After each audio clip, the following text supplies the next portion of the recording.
D, wait for it, delightful. Check out the name tag. You're in my world now, Grandma. What's up, nerds? So it's finally here. We get, this big reveal of what James Gunn is going to be doing with the DCU, this new DCU. They've announced their big plan and everything. I have to say, after he put out a video on Twitter, explaining all these projects and everything, and I want to be honest with you. It wasn't what I expected. I'm not necessarily upset about it, but I'm not thrilled. And I'll explain why when we get to talking about these projects and everything. But I also just want to say, though, that I do have faith in James Gunn, because I do think I personally like James Gunn. I like his style. I think that when you give him carte blanche to do whatever he wants, I think he can go a little bit over the top, but not to the point where I'm upset about it. But I think that when you do give him constraints, I do think he works well in those constraints. So I don't have any worries there. My only worry is just the projects that he has picked for the DCU. In the video that he put out, he did talk about the projects that are coming out. Shazam, Blue Beetle, Flash, and Aquaman 2. And he had nice things to say about those, which, I mean, what else is he going to say? I mean, but that part of the DCEU and the DC universe is just going away. So I wanted to go through this article. I'm going to read the one from Deadline, because all the trades put out their articles, but I want to go through Deadline because Deadline is my favorite. I love Deadline. And I want to talk about these things as we go along. Some of these I don't know anything about. Some of them I am excited about. For instance, I'll just mention, because it's in the title, Swamp Thing. I love Swamp Thing. I'm telling you right now, in the one that he has chosen, is a really good run on Swamp Thing. So I think that he's got. I think some of the things that he's chosen here are pretty good. It's just there are some other things that I'm just like, I really don't know about that. But at the same time, I'm down with the sickness. I'm ready to see what James Gunn has going forward. Now, also in terms of, is this going to be a full reboot? Because if this is not a full reboot, I'm kind of going to be a little bit annoyed. Just because I just want new. I want everything new. I want a full on reboot, new reboot, a hard reboot. Okay. So this is written by Anthony D'Alessandro. And it says, James Gunn and Peter Safran unveil big DC plan with new movies for Batman and Robin, Swamp Thing, The Authority, Lanterns TV series, and more. All right, so let's go through here and see what Mr. D'Alessandro has written. Let's see. So it says, in the midst of their third month as newly appointed DC co-bosses, James Gunn and Peter Safran finally reveal their plans for an interconnective universe for the comic book giant, spanning largely film and TV, in a strategy unlike Warner Brothers brand has ever had before. He did mention video games. He goes movies, TV, animation, and video games, and he said that he was going to do this interconnect. Sorry, I'm breaking into the article, but he did say he was going to have this interconnected universe. The same actors, we're going to play them on live action and voice them in animation and in games. Which I'm all for. I don't mind having other versions of this, but I do like this plan of having other stuff. And he did mention that, if, for instance, we're still gonna get what's his face's Joker. Sorry, I forgot his name. And then what's his face's Batman, Matt Reeves Batman. We're gonna get those, but those are gonna be titled differently in terms of where they I think, I can't remember what he called them, like DC Independent or something like that. I can't remember. So it says, sorry about my voice. I'm sick right now. I apologize. I'm trying to get better, but it's not working. Okay, so it's entitled Chapter 1, Gods and Monsters. And this is the part that I have a little bit of a problem with. It's gods and monsters. And he touches on some, superpowered beings, and then these monsters, which, don't get me wrong, it fits James Gunn, I feel, to a T, the monsters portion of it, because I do think that James Gunn has a tendency to pick these characters that are very, out there, and they're not huge or whatever. Yeah. Okay. So let's okay. So Gods and Monsters, a portion of what will unfold between 2025 and 2027 includes 5 movies, including James Gunn penned Superman Legacy, a new Batman and Robin titled The Brave and the Bold, which I'm excited about that, a Swamp Thing feature, and films centering around Supergirl and the deeper universe DC Rogue Squad, The Authority. On the TV side, there's an animated series, Creature Commandos, written by Gunn, which again, I don't really know the Creature Commandos. I've heard of them before, but I don't really know anything about them. But I do, if Gunn's writing it, I'll probably like it. Like I said before, I am a fan of his, so I probably will. I will definitely be watching. Hold on. The Peacemaker spinoff live action series Waller with Viola Davis, a Lanterns series Booster Gold, and Paradise Lost. The Paradise Lost one I'm not too sure about, but we'll see. We'll see. Okay, so let's continue through all these ads. Ugh, I get it though. They got to make their stuff. Okay. Okay. Outside of Waller, which has some of the returning cast of Peacemaker, there isn't any talent or directors attached to these projects. Safran and Gunn conceived their grand design with an assembled writer's room who riffed off the latter's basic ideas. That group included Christina Hodson. Ew. The fact that Christina Hodson is still involved really worries me because she is a terrible writer. I'm sorry. If you like Christina Hodson's work, you have no taste in writing. I can tell you that right now. She is terrible. She's terrible. They should have gotten rid of her right off the bat. But they're red flag. Jeremy Slater, Drew Goddard, Crystal Henry, and Tom King. Tom King is also a little bit of a red flag to me. I don't know, man. Yeah, we'll see. I don't know. Maybe if you're a comic book reader and you like Tom King, I mean, I can get why you like some of his stuff is not bad. Like his Mr. Miracle was okay, but sometimes I don't know, man. Just read his what was it? The Riddler, One Bad Day. That was terrible. I don't understand anybody that likes that. Okay. Jump below to read the details on each project, which we will be doing in just a second. Overall, the game plan is 2 movies a year and 2 series for HBO Max in what is an 8 to 10 year plan. It might seem like it's all deep universe stuff straying from the core Batman and Superman of it all, but there's a method to Gunn and Safran's madness. One of our strategies is that we take our diamond characters, Batman, Superman, Wonder Woman, and we use them to help prop up other characters that people don't know. Like what happened with the Guardians of the Galaxy in some way.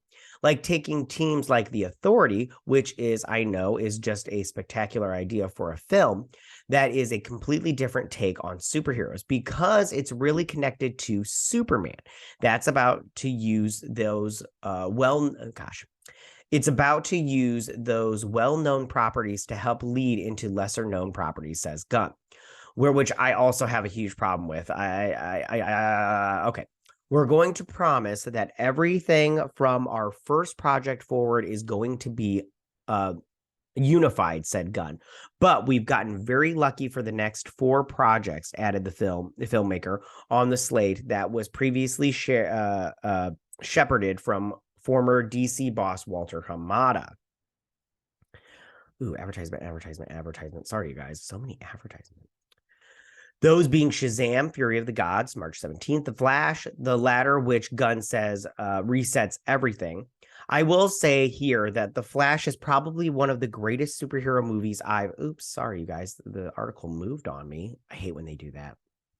I will say that The Flash is probably one of the greatest superhero movies ever made, Gunn added. I mean, everybody keeps saying that, and I've said it before because I've seen it online or I heard it online that that movie is testing really, really well. Like it's testing in the 80s, the high 80s. The only number that the fixed number that I heard was it tested in 86, which movies don't test in the 80s anymore. Like for instance, Black Adam and what other one? I'm trying to think. They tested in the 60s. So if you can get these movies to test in the 80s or in 86, that's huge. Okay.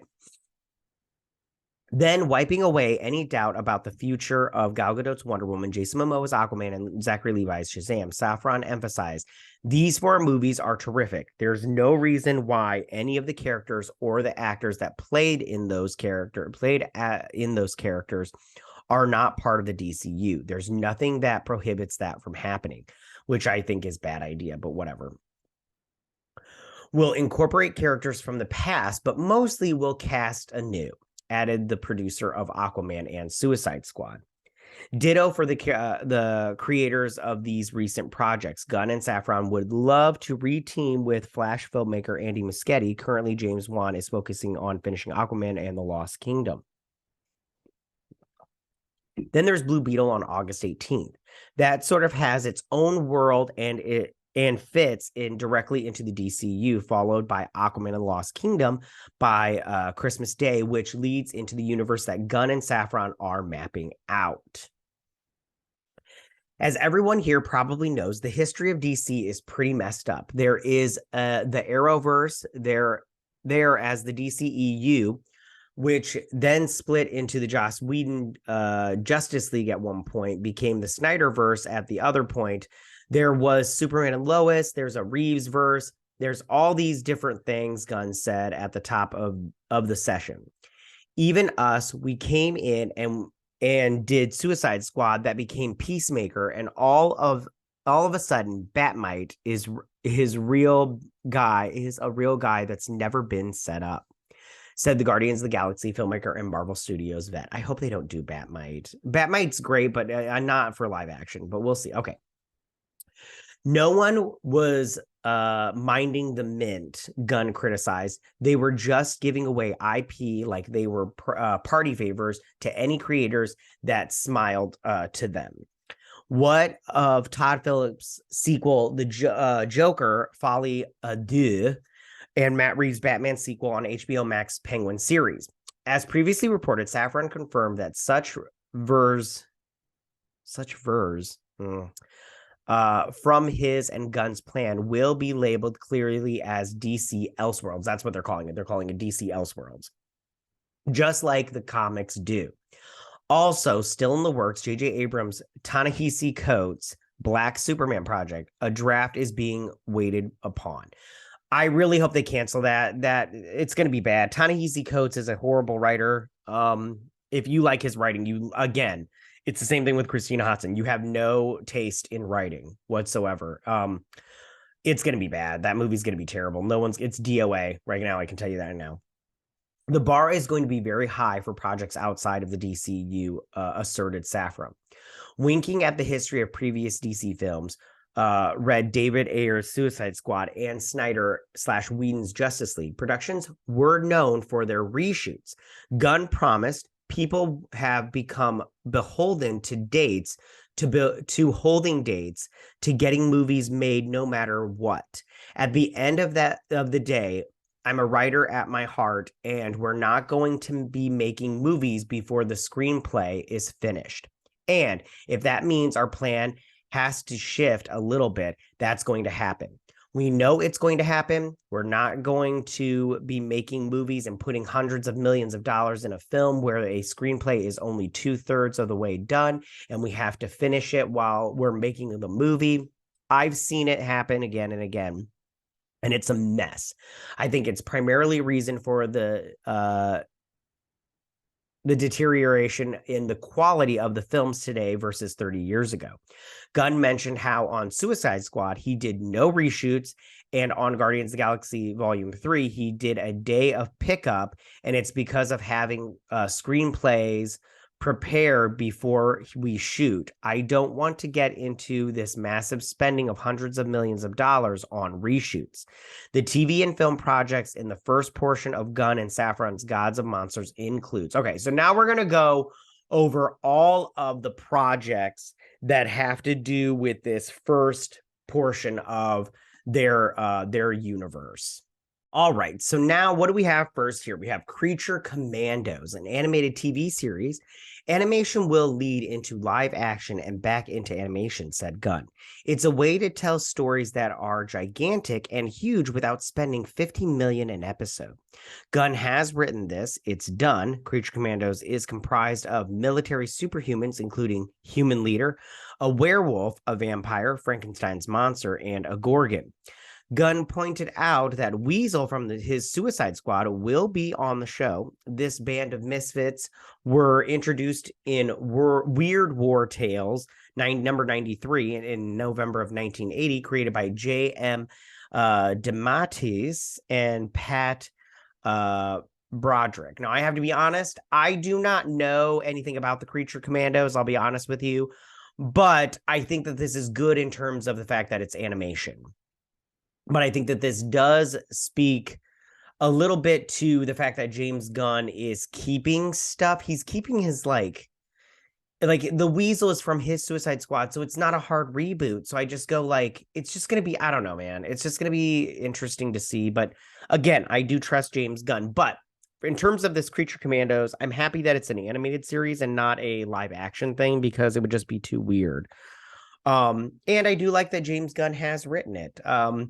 So, and this animation art is pretty cool looking. So, if it looks like this, I think it'll be pretty cool. But I'll definitely be watching. I'll probably cover it. But yeah. All right, so let's get down to the next one, which is Waller, HBO Max live action series, the spinoff of Peacemaker. We're using the same actors. This is a continuation of Peacemaker. I'm working on Superman, so we can't do Peacemaker season 2.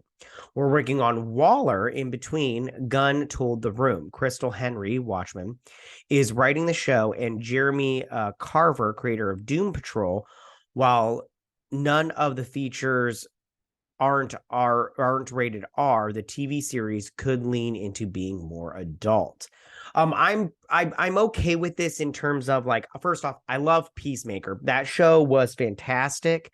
And I love Viola Davis. I think she's a great Amanda Waller. So, I mean, I'm not complaining about this. I'm curious to see, what they do with that. And I'm bummed they're not doing a Peacemaker season 2.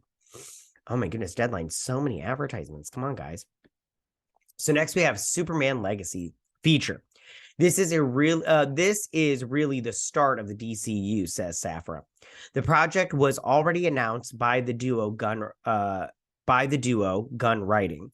No director attached, but Safran was elbowing Gunn yesterday that he'd really like him to helm.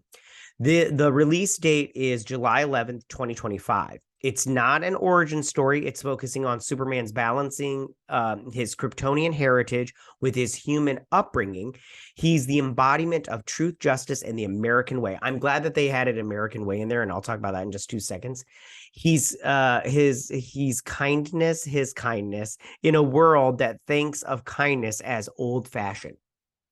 So I just want to say right now, I know a lot of people don't like Superman and they don't like this American way. I think what was their new thing, a bright tomorrow or a bright future, some crap like that.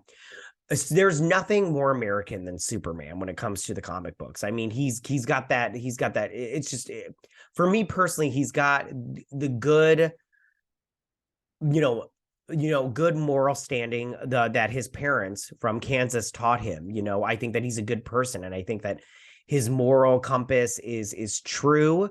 And I think that that's really speaks to the American, vigor. And I think that a lot of people, especially today, I know it's really fashionable to hate on America these days, but America's such a great country. And I think that Superman embodies that. And I think that to get rid of his American upbringing is really, I think, a detriment to the character and to whatever project comes forward. That's why, like in Superman and Lois, when he's no longer an American citizen, he's a citizen of the world. I think it's nonsense. So, and I really like Superman. I think he's a good character. And like I said before, he was raised by, 2 people that I think that had really great morals. And I think that they really just brought him up to be a good person and a good man.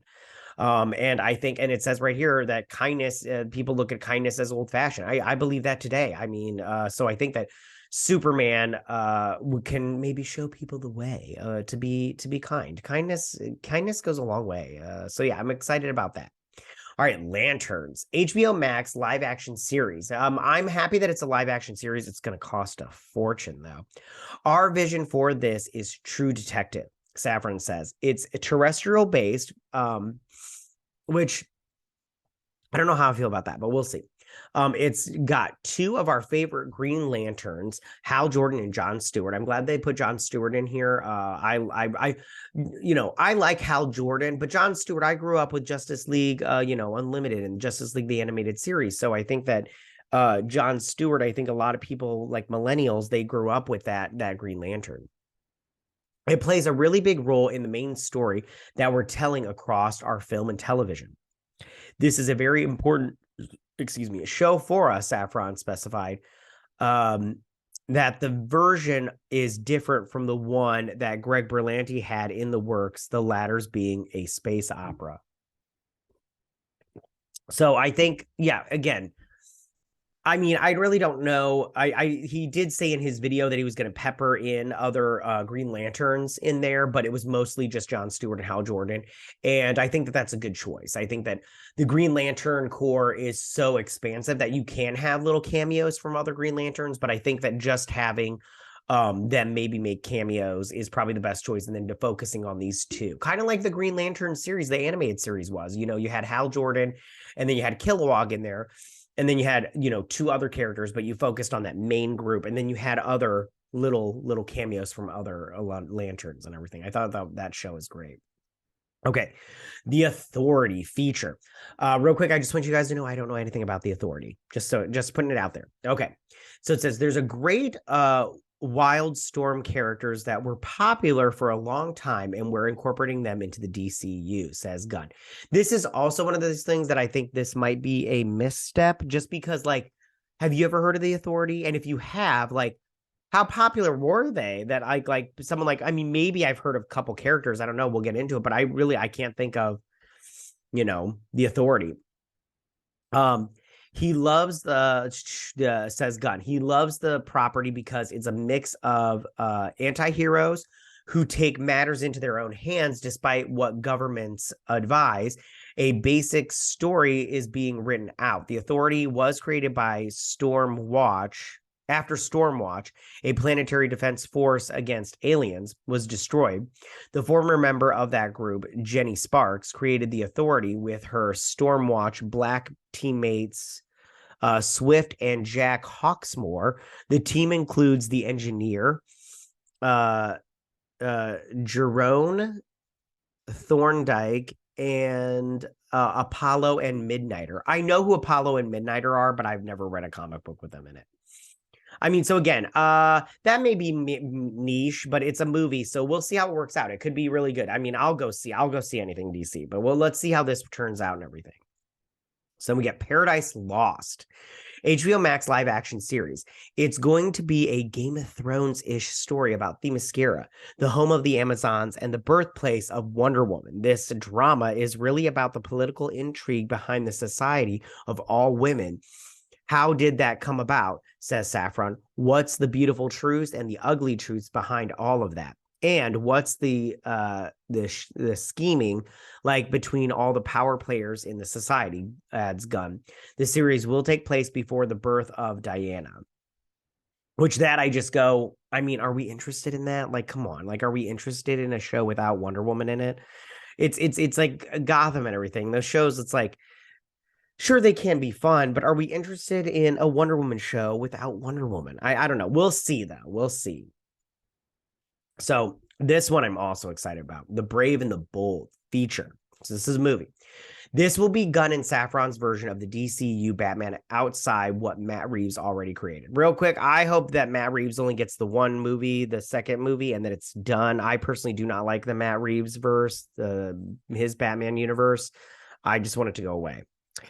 The movie will feature Batman and his son Damian Wayne as Robin, which I like this. Who is a little son of a, I don't want, yeah. I like Damian Wayne. I think he's sassy and brassy, and I like it. I like it a lot. He gives Batman a run for his money.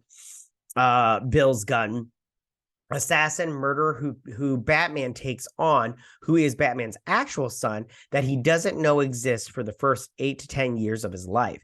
It's a strange father and son story about the two of them and based on Grant Morrison's run on of the Batman, which was a good run. Grant Morrison's a good writer. So I'm glad that they're doing that portion of it. So we'll see. I think this is a good idea. I love Batman. I love Damian Wayne as Robin. I hope that they do touch on the other Robins, but we'll see. We'll see what's going on here. Gunn said that Reeves' Batman 2 script is still in the works, and once that comes to fruition, it's something we'll have to balance out with this movie. The duo revealed that Reeves' Batman 2 will be October 3rd, 2025. While Robert Pattinson is the Dark Knight for Reeves, Gunn and Safran will be seeking a new actor to play Batman for Brave and Bold. Good. While they floated Ben Affleck's name again as a director in the DCU, they didn't name him for a project. Yeah, I really wish they were just doing like a really hard reboot, you guys, but we'll see what they do. All right, so it says Booster Gold, HBO Max TV series, is about a loser from the future who uses future technology to come back to today and pretend to be a superhero. Imposter syndrome as a superhero, describes Gunn. Booster Gold is okay. Those comic books were always okay to me. I didn't dislike them, but they weren't something that I was like always like, oh my God, I got to read this now and everything. So we'll see how that turns out. All right, now let's move on to this. So Supergirl, Woman of Tomorrow. So it says feature based on Tom King's comic book series from 2022. I don't know. I didn't read this series, but something tells me it's not that great because it's Tom King. Again, I'm not a huge Tom King fan. He usually starts out a story really, really well, and then it just goes nowhere. Yeah, plus, his stuff is not very actiony to me, but we'll see. In our series, we see the difference between Superman, who was sent to Earth and raised by loving parents from the time he was an infant, versus Supergirl, who was raised on a rock, a chip off Krypton, and watched everyone around her die and be killed in terrible ways for the first 14 years of her life, and then came to Earth when she was a young girl. She's much more hardcore. She's not exactly Supergirl we're used to seeing, which I don't know, could be cool, but I don't know. Again, Tom King, red flag. This last one, again, I'm also excited for. Swamp Thing feature will investigate the dark origins of the creature, tonally different from Superman and Batman and Robin. The belief here from the duo is that darker character will interact with the mainstream DC characters. There was a Swamp Thing movie back in 1982 starring Adrian Brody, Barbu, I don't know, which also spawned a 1989 sequel. Then there was the 2019 CW series. The CW series was fantastic. The movies aren't that great, but whatever. Some rules that the duo will abide by in creating their universe. Anyone cast on the DC TV side as a character will also respectfully play that character on the film side, which good. I'm happy about that. Have them move throughout their universe, back and forth from animation / live action, TV to movie. I like that. I like that a lot. No one character will play two parts. Hence, Momoa is Aquaman going forward, not Lobo. Good. I like him as Aquaman, but we'll see how this all turns out. I'm not quite sure what they're doing now that they're not doing a hard reboot. It's going to be, I don't know, man. But I have faith in James Gunn. I think that he's really good, and we'll see how he can connect all this together. What does the thrifty, cost-cutting Warner Brothers Discovery CEO David Zaslav think of this plan? Will he go cheap on DC? That I have no idea. Not so per Safran. Their investment in content creation is huge, says the DC co-boss. There's no question we have the resources. Okay, good. We're going to put these scripts together, get our directors, and then discuss with Zaslav what the appropriate spend is on each of these. I have zero doubt that they will commit appropriate funds to each one, asserted the Conjuring franchise producer. Stakes are enormous, adds Safran. It was a brand in chaos, and it's an opportunity to build an extraordinary standalone studio with the best IP and the best stories in the world. So I have to say, out of all of these, the thing I'm most excited for off the top of my head is probably the Superman movie. Oh, no, it's the Batman movie, because I really like Grant Morrison's run on Batman with Robin and everything. I just I don't know in terms of like what's gonna be going forward, if this is gonna work out. There are a couple projects that I'm a teeny bit nervous about. But overall, like I said before, I wish that they would have done a hard reboot, because now I'm nervous about a couple things. Sorry guys, this article keeps moving. I am nervous about a handful of things, but not to the point where I don't think that James Gunn can handle it. I like James Gunn a lot. Like I said before, I usually like everything that he does, producing wise, writing wise, directing wise. So we'll see going forward if this works out, if getting all these niche characters to using all these mainstream characters like Superman, Batman, Wonder Woman to prop up these lesser known characters. Let's see if that works out. And if it does, great. If it doesn't, oof. Like, do us DC fans need another hit like in the face? I don't think so. We need a win here. We need a win. So yeah. Tell me, what do you guys think about all of this? Do you like this plan going forward for this first part, this Gods and Monsters? Do you think some of these are too niche, like the Creature Commandos, or do you think this is all a great plan and it's going to work out? Do you like James Gunn? Which project are you looking forward to the most? And what are you nervous about going forward? And who do you want to play Superman and Batman and Damian Wayne? Tell me what you guys think about all of this. Go ahead and leave all your comments in that section down below. If you like this video, go and hit that like button. I won't mind. If you're new to my channel, please hit that subscribe button. I'd greatly appreciate it. And we'll see you guys on my next DC video. You guys have a good day. Bye.